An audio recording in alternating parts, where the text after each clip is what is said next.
Hello students, now we have to start the chapter that is Nazism and the rise of Hitler. Okay, तो इसमें हम क्या देख रहे थे कि हिटलर जो है उसने कंट्री को, जर्मनी को ना केवल एक डिक्टेटरशिप कंट्री में कन्वर्ट कर दिया बल्कि बहुत तेजी से उसमें रिकंस्ट्रक्शन स्टार्ट कर दिया, है ना। और वो क्या चाहता था कि वो जो अपनी कंट्री का डेवलपमेंट है वो थ्रू द वॉर करे, और उसे बहुत ज़्यादा कॉशियस पीपल जो है that he doesn't like them, जैसे कि हजमल सचेत हिज इकोनॉमिस्ट है ना, उसने उसकी पोस्ट से हटा दिया क्योंकि वो देख रहा था कि वॉर के थ्रू शायद डेवलपमेंट इतना अच्छा नहीं हो पाएगा, तो उन्होंने उसे उसकी पोस्ट से हटा दिया। और डेवलपमेंट के लिए उन्होंने क्या रास्ता चुना कि दैट इज द वॉर, कि वॉर के थ्रू वो डेवलपमेंट करेंगे। हिटलर का मेन एम जो था that was to conquer the Europe. ठीक है, अभी तक तो जर्मनी को वो अपने कंट्रोल में करना चाहता था, जर्मनी को डेवलप करना चाहता था, लेकिन जर्मनी को कंट्रोल करने के बाद उसकी जो इच्छाएं हैं, एस्पिरेशंस, वो बढ़ गई।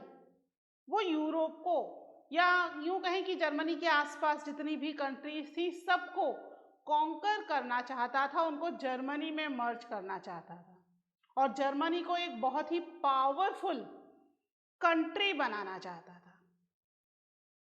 इसके लिए उसने वॉर शुरू की। हमने देखा कि सुडानलैंड को, जो कि चेकोस्लोवाकिया का पार्ट था, उसको उसने अपने साथ मर्ज कर लिया, है ना, ऑस्ट्रिया को इंटीग्रेट कर लिया और फिर दूसरी कंट्रीज को ऑक्यूपाई करना शुरू कर दिया। ठीक है, अब ऑक्यूपाई करेगा किसके थ्रू द वॉर। तो यहाँ पर वर्ल्ड वॉर सेकंड की शुरुआत कर दी किसने? हिटलर ने। सेकंड वर्ल्ड वॉर, ठीक है। फर्स्ट वर्ल्ड वॉर के जो कॉन्सिक्वेंसेस थे उसकी वजह से अधिकतर कंट्रीज वॉर से थोड़ा दूर ही रहना चाहती थी। तो शुरू में हिटलर जो आसपास की कंट्रीज को, छोटी छोटी कंट्रीज को कंट्रोल कर रहा था, तो बाकी की कंट्रीज शांत थी। वो वॉर नहीं चाहती थी कि फर्स्ट वर्ल्ड वॉर में पहले ही इतना नुकसान हो चुका है, वापस से फिर अगर वॉर में लग जाएंगे फिर से नुकसान होगा, है ना, फाइनेंशियली भी और ह्यूमन बीइंग का भी, हर तरह से नुकसान ही है वॉर में। तो वो शांत थे। इस शांति को हिटलर ने क्या समझा कि वो लोग उससे डर गए हैं, है ना। उसको ये नहीं लग रहा था कि भाई वो शांत है इसलिए कि भाई थोड़ा बहुत अगर आप कंट्रोल करना चाहते हो, क्योंकि जर्मनी की economic condition was very worse, है ना, ये दुनिया से छुपा हुआ नहीं था। कितनी तेजी से उसके मार्क्स की वैल्यू गिर रही थी, उसके पास एज सच कोई रिसोर्सेज नहीं थे, कंट्री पूरी की पूरी कंट्री में वर्क के नाम पर कोई वर्क नहीं था, है ना। तो इसलिए दूसरे जो कंट्रीज थे वो थोड़े से शांत थे इस समय कि अगर ये थोड़ा अपने को डेवलप करने के लिए आसपास की कंट्रीज को कॉन्कर कर रहे हैं तो लेट इट बी, ठीक है। तो शायद जर्मनी इससे थोड़ा डेवलप हो जाएगा, जैसे उसने राइनलैंड ले लिया, रोहार ले लिया, आसपास के एरियाज को कॉन्कर कर लिया, ठीक है। लेकिन इस चीज को हिटलर ने क्या समझा? अपनी जीत समझा और लगा उसे कि बाकी कंट्रीज जो हैं वो उससे डर गई हैं, बट ऐसा नहीं था। यहां पर ही हिटलर ने 1739 में और एक वॉर शुरू की, दैट इज द पोलैंड, है ना। उसने पोलैंड को अपने साथ ना केवल अपने कंट्रोल में कर लिया बल्कि यहां पर ट्रिपरटाइट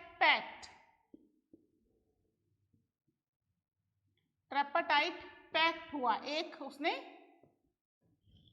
अपनी एक ग्रुप बना लिया, ठीक है। इस ग्रुप में कौन था? जर्मनी तो था ही, है ना।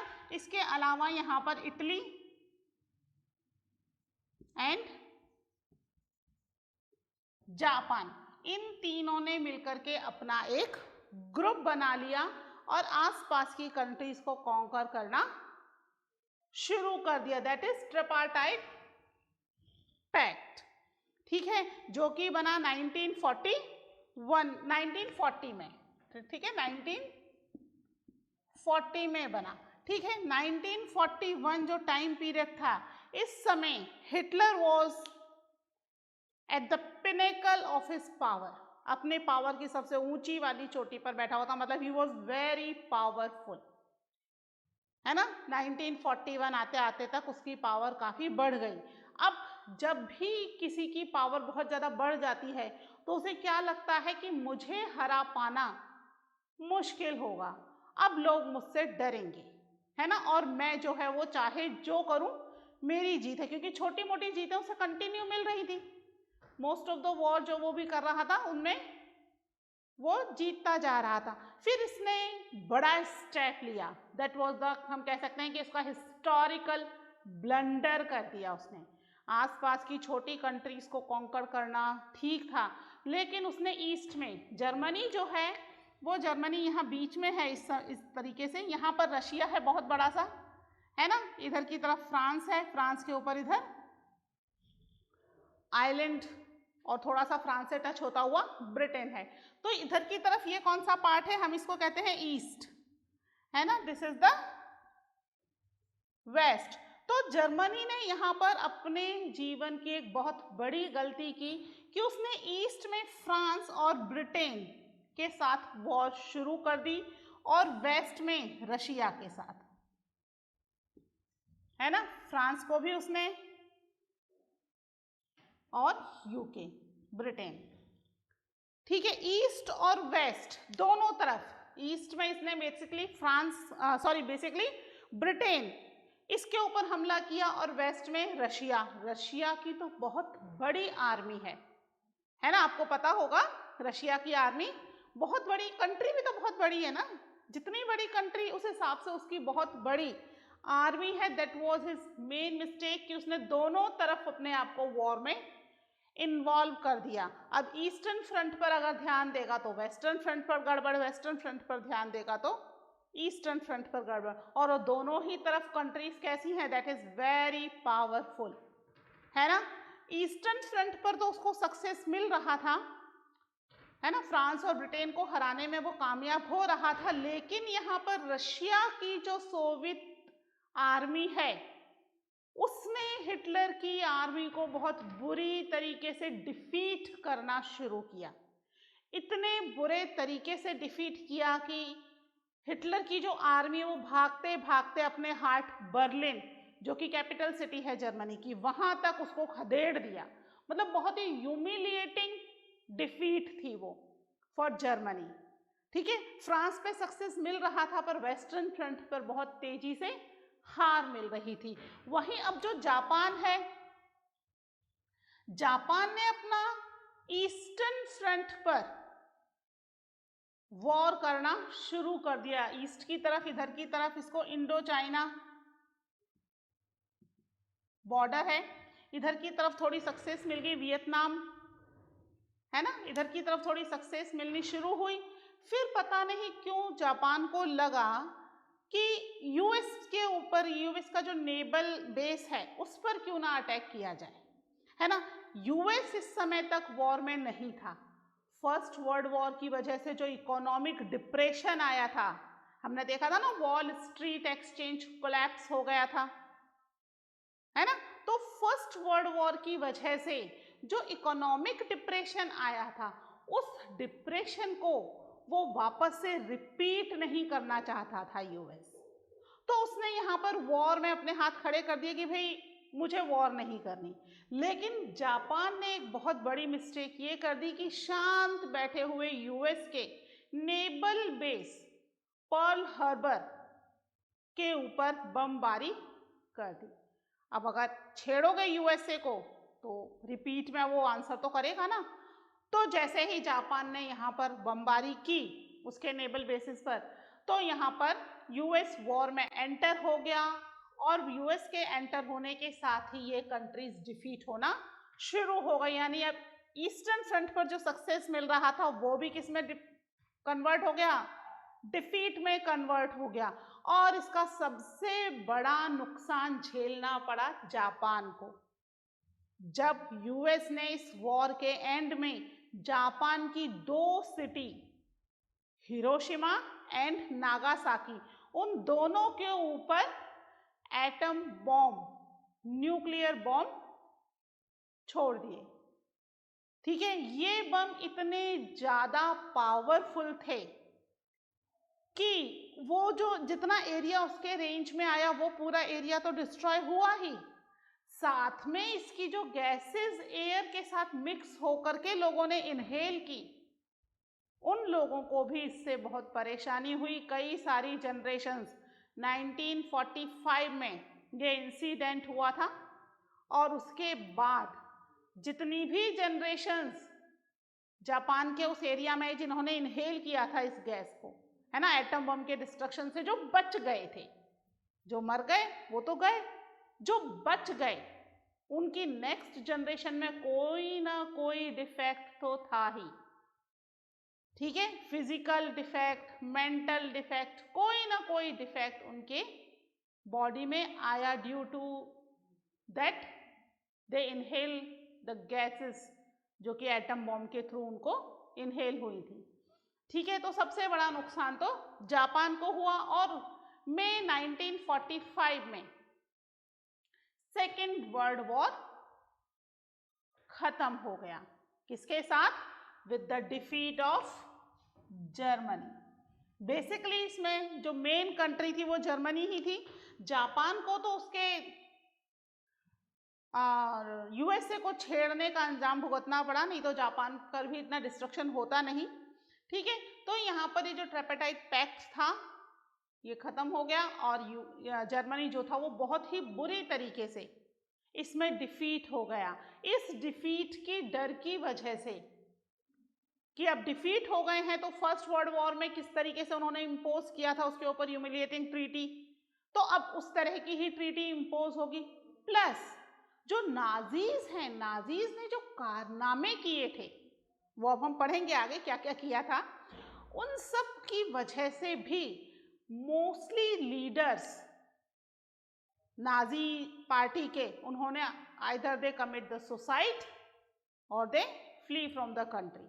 ढूंढना भी मुश्किल है कहाँ गए, है ना। मोस्टली ने तो अपना सुसाइड ही कमिट कर लिया था, हिटलर, उसका प्रोपेगेंडा मिनिस्टर, फिर हमने हेलमथ के फादर की स्टोरी पढ़ी थी, है ना। इस तरीके के बहुत सारे नाजी ऑफिसर्स ने सुसाइड अटेम्प्ट कर लिया इस डर से कि कहीं ऐसा ना हो कि हमें भी उस तरह की मौत मिले जैसी हम लोगों को दे रहे थे। ठीक है, तो इस तरह फर्स्ट वर्ल्ड वॉर जो था वो खत्म हो गया। और फर्स्ट वर्ल्ड वॉर के बाद के जो कॉन्सिक्वेंसेस थे वो तो हम डिस्कस कर चुके हैं, है ना। न्यूरमबर्ग मिलिट्री ट्रिब्यूनल बना था जिसमें क्या हुआ था, बकायदा केवल 11 नाजी लीडर्स को ही पनिशमेंट दिया गया था, हैंग किया गया था। आइदर जो दूसरे नाजी लीडर्स थे उन्हें इम्प्रिजनमेंट दिया गया था फॉर द लाइफ टाइम, है ना, लाइफ इम्प्रिजनमेंट के साथ उनको, और सच कोई बहुत ज्यादा हार्श पनिशमेंट इन लीडर्स को नहीं दिया गया। मेन लीडर हिटलर ने तो सुसाइड ही कमिट कर लिया था। ठीक है, तो हम इनके पॉइंट्स लिख लेते हैं सेकेंड वर्ल्ड वॉर के। हेडिंग डालो, अपनी कॉपी पेन निकाल लीजिए।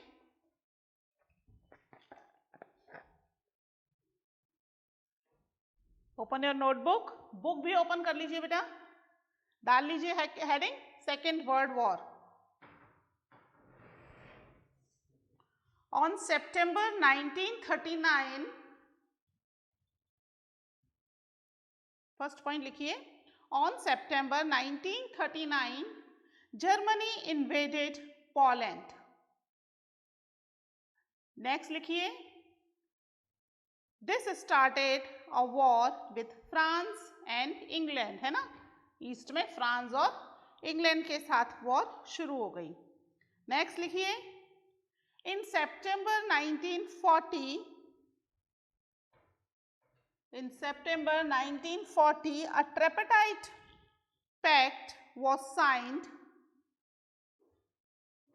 a tripartite pact है ना, a tripartite कर देना, आर है यहाँ पर।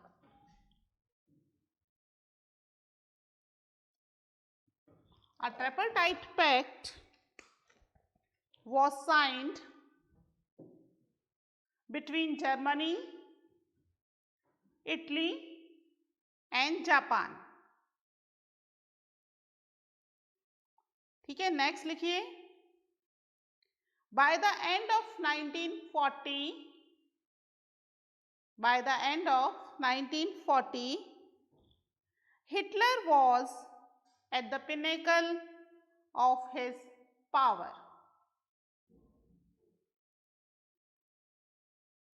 नेक्स्ट लिखिए, इन जून 1941 जर्मनी अटैक्ड सोवियत यूनियन। ठीक है, फ्रांस और इंग्लैंड से ऑलरेडी अटैक कर रखा है, अब रशिया के साथ भी सोवियत यूनियन यानी रशिया पर भी अटैक कर दिया 1941 में। नेक्स्ट लिखिए, Hitler exposed the Germany through both side. Hitler exposed the Germany through both side, dash करके नीचे लिखिए फर्स्ट पे, from the western front to Britishers. Next लिखिए सेकंड पॉइंट इसके अंदर, from the eastern front to Soviet union.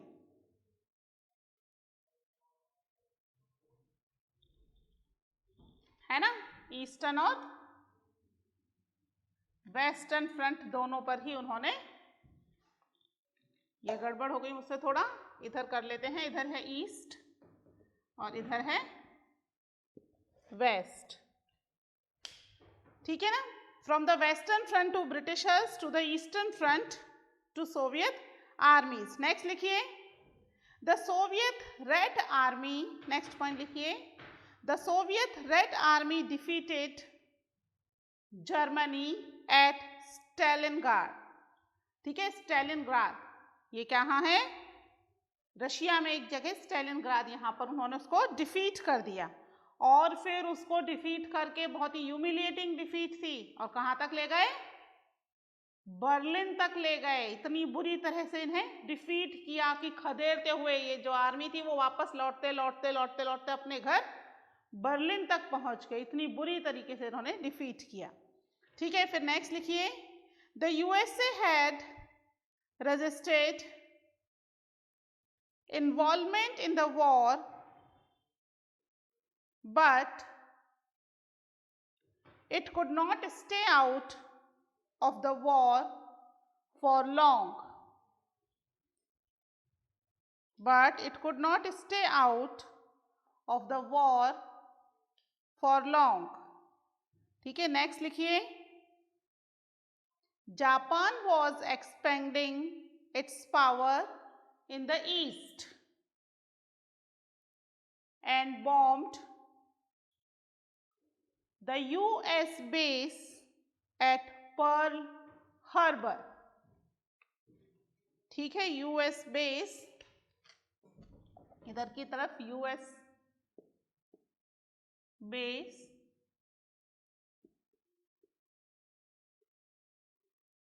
Pearl Harbor. ठीक है, Pearl Harbor पे अटैक कर दिया इसने, बॉम्ब छोड़ दिया यूएस बेस पर। ठीक है, नेक्स्ट लिखिए, the US entered the second world war. इसके बाद, है ना, पर्ल हार्बर पर इधर अटैक करने के बाद उन्होंने क्या कर दिया, the US entered the second world war and drop atom bomb on Hiroshima and Nagasaki in Japan. ठीक है, लास्ट पॉइंट लिखिए इसमें, the war ended in May 1945 with Hitler's defeat. ठीक है, May 1945 में हिटलर की डिफीट के साथ ही वॉर खत्म हो गया, that is the second world war.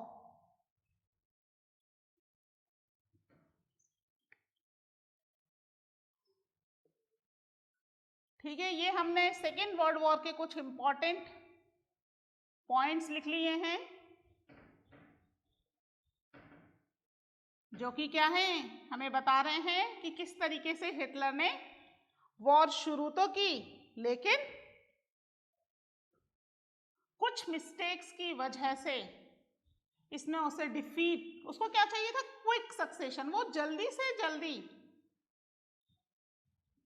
In countries पर कंट्रोल करना चाहता था, है ना। इसलिए उसने दोनों साइड, ईस्ट और वेस्ट, दोनों साइड वॉर करना शुरू कर दिया, जिसकी वजह से उसे डिफीट मिली। ठीक है, फिर हम देखते हैं हिटलर का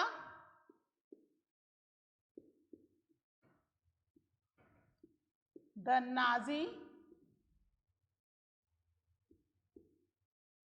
वर्ल्ड व्यू। नाजी किस तरीके से दुनिया को देख रहे थे। ठीक है, तो यहां पर जो नाजीज की आइडियोलॉजी है, या हम कहें कि हिटलर की आइडियोलॉजी, बोथ आर सेम, यानी कि जो हिटलर की इच्छा है वही क्या है, वही नाजी पार्टी की भी इच्छा है, बोथ आर सेम। ठीक है, अकॉर्डिंग टू देम यहाँ पर जो ब्लू आईज वाले, बहुत ही ब्यूटीफुल दिखने वाले Aryans, they are on the top position. ठीक है, टॉप पोजीशन पर थे।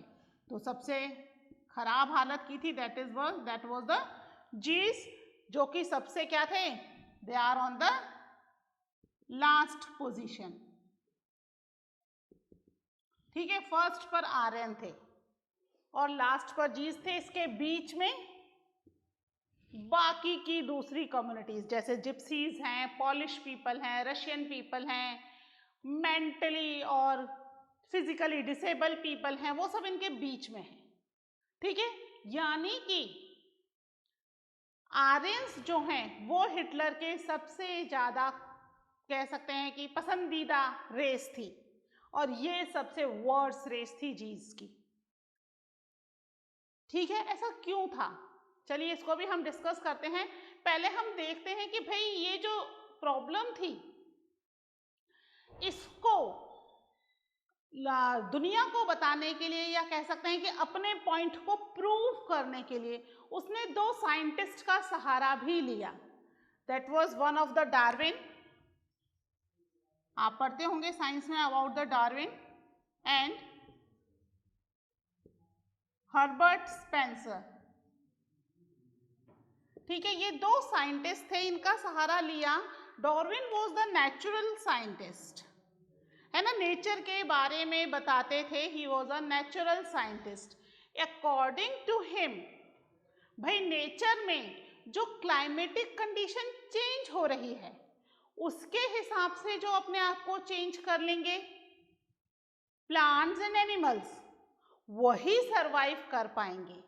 जो क्लाइमेटिक कंडीशन के हिसाब से अपने आप को चेंज नहीं करेंगे, वो सरवाइव नहीं कर पाएंगे। ठीक है, तो और हर्बर्ट स्पेंसर जो थे, इनके हिसाब से जो फिटेस्ट है वही सरवाइव कर पाएगा, है ना। जैसे कि बड़ा पौधा, उसके नीचे अगर एक हम छोटे से प्लांट को लगाते हैं तो वो छोटा प्लांट सरवाइव नहीं कर पाएगा, क्योंकि जितना भी फर्टिलाइजर्स है या वाटर है, सभी चीजें क्या कर लेगा, वो बड़ा प्लांट एब्जॉर्ब कर लेगा, उस छोटे प्लांट के लिए कुछ नहीं छोड़ेगा, है ना। तो वो स्ट्रॉन्ग है बड़ा प्लांट, छोटा प्लांट ज्यादा टाइम तक सरवाइव नहीं कर पाएगा, according to the Herbert Spencer. लेकिन इन दोनों की ये थ्योरी जो थी, that is basically for the plants and animals, है ना, जानवरों के लिए और इंसान प्लांट्स के लिए थी, पेड़ पौधों के लिए। It is not for the human being, है ना। ह्यूमन बीइंग में क्या होता है कि हम क्या करते हैं, जो अपने से वीक है उनकी हेल्प करते हैं, है ना। ऐसा नहीं है कि हम उनके हिस्से की भी चीजें अपने गायब कर दें, ऐसा करते हैं क्या, नहीं। Being a human we have to help those who are disable, या पुअर हैं, या वो अपना प्रॉपरली सरवाइव नहीं कर पा रहे हैं, तो बीइंग अ ह्यूमन बीइंग हम उनकी हेल्प करते हैं। तो इनकी जो थ्योरी थी, that was for the animals and plants, और हिटलर ने इस थ्योरी को इंसानों के ऊपर इम्पोज कर दिया। इसमें सबसे fittest race was the Aryans और सबसे खराब रेस जीज थी जो कि सरवाइव नहीं कर पाएंगे। ठीक है, तो ये जो थ्योरी थी ये बिल्कुल गलत थ्योरी उसने ह्यूमन बीइंग के ऊपर इम्पोज कर दी। थ्योरी सही थी, है ना, डार्विन और हर्बर्ट स्पेंसर की थ्योरी सही थी, but that is not for the human being. और यहाँ पर हिटलर ने अपने पॉइंट को प्रूव करने के लिए इसे ह्यूमन बीइंग के ऊपर इम्पोज कर दिया। ठीक है, जो कि बिल्कुल भी सही नहीं था। ठीक है, लिख लेते हैं इसके पॉइंट्स, डाल लीजिए हेडिंग ऊपर, the Nazi world view. According to Nazi ideology, there was no equality between people, but only a racial hierarchy.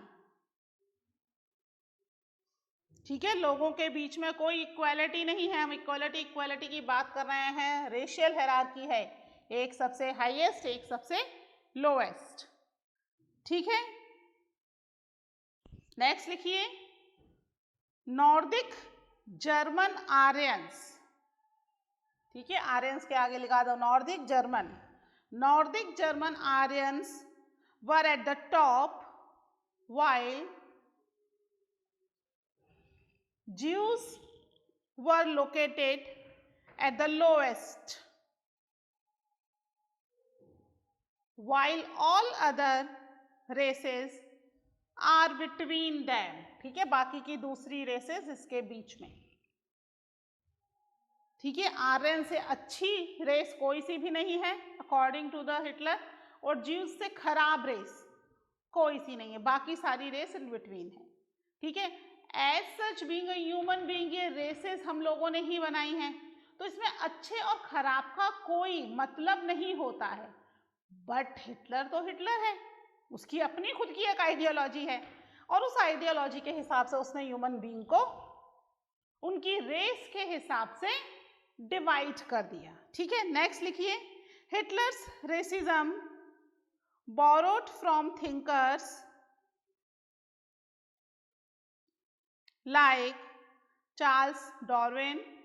ठीक है, लिख लीजिएगा Darwin, Charles Darwin is full fame है ना, Charles Darwin and Herbert Spencer. ठीक है, इनकी थ्योरी मैंने एक्सप्लेन कर दी है, मैं लिखवा नहीं रही हूं आपको। ओके, लिखिए next point, the Nazi argument was simple, the strongest race would survive and the weak ones would perish. ठीक है, स्ट्रॉन्गेस्ट रेस कौन सी है? स्ट्रॉन्गेस्ट रेस भी आर्यन है, और वीक रेस बाकी की सारी, आर्यंस के अलावा बाकी सारी वीक रेसेस ही हैं। ठीक है, नेक्स्ट लिखिए, the other aspect of Hitler ideology related to the geopolitical concept of Lebensraum। ठीक है, geopolitical concept Lebensraum।